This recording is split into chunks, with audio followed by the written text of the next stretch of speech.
అనంత భక్తి సనాతన ధర్మ ఛానల్కి స్వాగతం.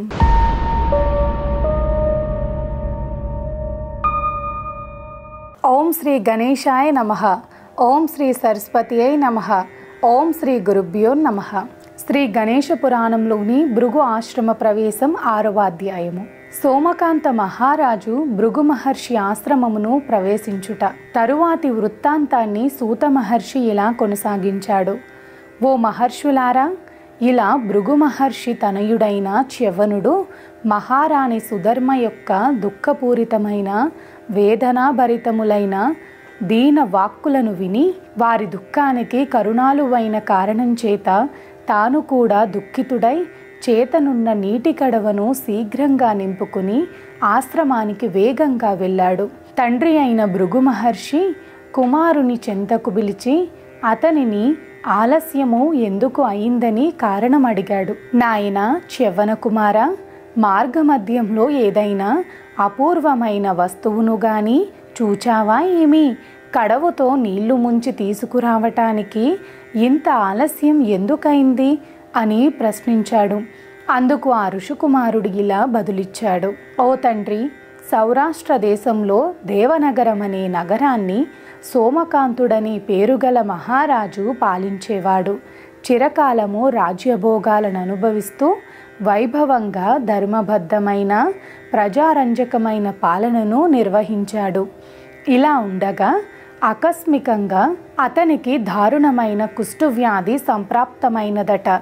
అంతటి అనారోగ్యంతో ఉన్న అతడు రాజ్య పాలనను చెయ్యలేక తన కుమారునికి రాజ్యభారాన్ని అప్పగించి తన భార్య మంత్రుల సహితుడై మన సరోవర తీరానికి వచ్చి ఉన్నాడు. అతని భార్య అయిన సుధర్మ అతిలోక సౌందర్యవతి, అత్యంత కుసుమ కోమలి. ఇటువంటి రాజుతో దాంపత్యం ఎలా సంభవించిందని ప్రశ్నించటం వల్ల ఆమె ప్రత్యుత్తరం వింటుండగా క్షణకాలం ఆలస్యమైంది. జాలిని గొలిపే ఆమె యొక్క దీనాలాపములకు నా హృదయం వికలమైంది. ఇక అక్కడ ఉండలేక వెంటనే కడవతో నీరు నింపుకుని తిరిగి వచ్చాను అంటూ జరిగిన వృత్తాంతాన్ని చ్యవనుడు తండ్రికి వివరించాడు. ఆ తరువాత కథాగమనాన్ని సూతుడు ఇలా వివరించసాగారు. ఓ మహర్షులారా, ఈ రీతిగా తన కుమారుని వద్ద నుంచి సోమకాంత మహారాజు యొక్క వృత్తాంతాన్ని విన్న భృగు మహర్షి ఇలా అన్నాడు. కుమారా, నా ఆజ్ఞానుసారం వెంటనే వెళ్ళి వాళ్లను ఇక్కడకు తీసుకొని రావాల్సింది. వారిని చూడాలని నాకు కుతూహలంగా ఉన్నది.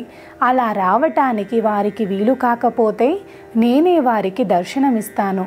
తండ్రి ఆజ్ఞను అనుసరించి సుధర్మను రాజపరివారాన్ని వెంట తీసుకురావటానికై చ్యవన కుమారుడు ఆ సరోవర తీరానికి చేరుకున్నాడు. అప్పటికి సుబల, జ్ఞానగమ్యులనే మంత్రులు కూడా కందమూలములను సేకరించుకుని వచ్చారు. ఆ ఋషికుమారుడు రాజపత్ని అయిన సుధర్మ వద్దకు వెళ్ళి ఇలా అన్నాడు. ఓ సాధ్వి, మా తండ్రి గారైన భృగు మహర్షి మిమ్మల్నందరినీ తమ ఆశ్రమానికి రావలసిందిగా ఆహ్వానించారు. ఆ వాక్యం చెవిన పడగానే సుధర్మకు అమృతపానం చేత పోయిన ప్రాణం తిరిగి వచ్చినట్లయింది. అమితమైన సంతోషంతో భర్తతోనూ ఇరువురు మంత్రులతోనూ ఋషికుమారుణ్ణి అనుసరించి వెంట నడిచి వెళ్ళింది. ఆ భృగు మహర్షి ఆశ్రమమంతా వేదఘోషలతో ప్రతిధ్వనిస్తోంది. అనేక వృక్షాలతోనూ లతలతోనూ పక్షుల కిలకిల రావాలతో కూడి సుందర మనోజ్ఞ దృశ్యంగా కనపడింది. అపూర్వమైన ఆ ఆశ్రమ వాతావరణంలో పరస్పరం శత్రుత్వం వహించే జంతువులు కూడా తమ స్వాభావికమైన శత్రుత్వాలను వీడి సంచరిస్తున్నాయి. మలయ పావనాలు మందమందంగా ఆహ్లాదం గొలిపేవిగా వీస్తున్నాయి. అటువంటి ప్రశాంతమైన సుందరమైన పవిత్ర వాతావరణంలోకి ప్రవేశించి మధ్యందిన మార్తాండుడిలా వెలిగిపోతున్న ఆ భృగు మహర్షి సన్నిధానం చేరుకుని ఆ రాజదంపతులు ఆమాత్య సహితంగా వారికి సాష్టాంగ దండ ప్రమాణాలు ఆచరించారు.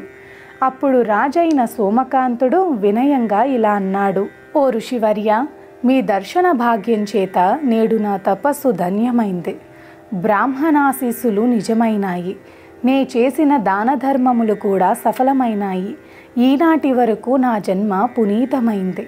ఇంతటి మహాద్భాగ్యాన్ని అందుకునేందుకు కారకులైన జన్మనిచ్చిన నా తల్లిదండ్రులు అత్యంత పవిత్రులైనారు. ఎన్నో జన్మలలో సముపార్జించిన పూర్వఫలం వలన గాని మీ వంటి మహాత్ముల దర్శనం లభించదు. మీ వంటి మహాత్ముల దర్శనం మాత్రం చేతనే సకల పాపములు నశిస్తాయి. ఎంతో ఉన్నతి, మంచి అభ్యుదయము, శ్రేయస్సు వనగూరుతాయి. ఓ మునీంద్ర, భూత భవిష్యత్య వర్ధమాన కాలములలో మూడింట మీ సందర్శనం జీవులను పరమ పునీతుల్ని చేస్తుంది. ఇక నా వృత్తాంతము మీకు చెబుతాను. రాజు తన గోడును ఋషికి విన్నవించుట. ఓ ద్విజేంద్ర, సౌరాష్ట్ర దేశంలోని దేవనగరానికి రాజునై చిరకాలం ధర్మ పరిపాలనం చేశాను. దేవబ్రాహ్మణ పూజలతోనూ సాధువులను సత్పురుషులను ఉచిత రీతిన సత్కరిస్తూనూ పాలిస్తుండగా ఏ జన్మములో చేసిన పాపం వల్లనో నాకు అతి హేయమైన ఈ కుష్టు వ్యాధి సోకింది. దీనికి ప్రతిగా ఏం చేసినా నివారణ కావటం లేదు. మార్గాంతరం లేక రాజ్యాన్ని విడిచి కడుదీనులమై ఆశ్రిత కల్పతరువులైన తమను శరణు వేడటానికి వచ్చి ఉన్నాము. తమ ఆశ్రమంలో జంతువులు పరస్పరం తమ తమ సహజ వైరాన్ని వీడి అన్యోన్య మైత్రితో మెలుగుతుండటం చూసి ఆశ్చర్యంతో మహిమాన్వితులైన మిమ్ములను శరణు వీడి రక్షణ కోరి ప్రార్థింపవచ్చాము. సూతులు వారిలా కొనసాగించారు. ఓ మహర్షులారా, సోమకాంత మహారాజు యొక్క మాటలు విన్న భృగు మహర్షి హృదయం దయతో ఆర్ధమైంది.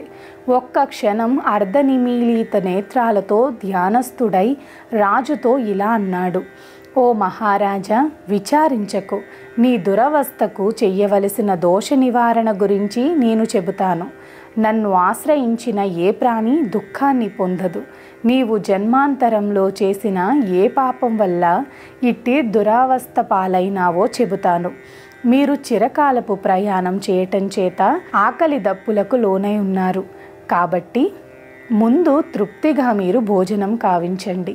మీ బడలిక తీరినాక భోజనానంతరం యావదృత్తాంతమును చెబుతాను. సూతుల వారికి చెప్పసాగారు. ఓ మహాత్యులారా, అప్పుడు మా భృగు మహర్షి ఆ రాజు చేత తైలాభ్యంగన స్నానం చేయించి రాజోచితమైన షడ్రసోపేతమైన భోజనమును భుజింపచేశాడు. సుధర్మ మంత్రులిద్దరూ కూడా స్నానమాచరించి చక్కటి అలంకారాలను ధరించి ముని యొక్క ఆతిథ్యంలో సేద తీరి సమకూర్చబడిన మెత్తని ప్రక్కలపై వడలు మరిచి నిదురించారు. ఇది శ్రీ గణేశ పురాణం ఉపాసనా ఖండంలోని భృగు ఆశ్రమ ప్రవేశం అనే 6వ అధ్యాయం. సర్వే జన సుఖినో భవంతు. గోవులను సేవించండి, గోవులను రక్షించండి. ప్రకృతిని కాపాడటం మన ధర్మం. ప్రకృతిని కాపాడండి, ఒక్క మొక్కైనా నాటండి. మరిన్ని వీడియోలు చూడటం కోసం మా అనంత భక్తి సనాతన ధర్మ ఛానల్ని తప్పకుండా సబ్స్క్రైబ్ చేసుకోండి. మీ ఫ్రెండ్స్ అండ్ ఫ్యామిలీ మెంబర్స్కి ఈ వీడియోని తప్పకుండా షేర్ చేయండి. నమస్కారం.